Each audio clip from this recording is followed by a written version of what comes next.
Hello guys, nandito kami sa mga bilihan ng bakal. Kasi may project kaming gagawin yung top box bracket. So namimili kami ng mga bakal. Siguro yung ganito kakapal na bakal pwede na to. So yan, namimili pa kami sa itong sukat ng bakal. And guys, nakapili na kami ng bakal. So ayan yung bakal na napili ko. Yan si Kuya, siya yung magpaputol ng bakal. So dito sa Naga, ito yung pinakamurang bilihan ng mga bakal dito sa kay San Vicente, Canaaman. So mga gumagawa ng tricycle, mga sidecar, dito sila bumibili. Kasi budget nila yung mga bakal dito. So pwede ka bumili dito ng kalahati, isang haba, depende sa size na gusto mong bilhin. May presyo sila niyan. So teka, lalabas nga ako.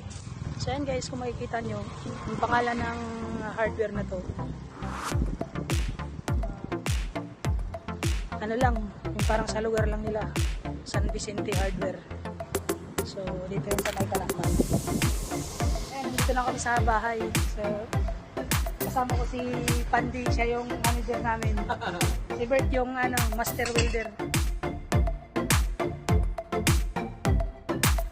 Bakit mo nilagari? May grinder tayo.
Alright guys, ito na yung finished product na ginawa namin, yung bracket.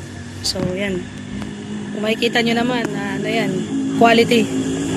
So pintura na lang kulang yan, UX na yan. So yan, ayos.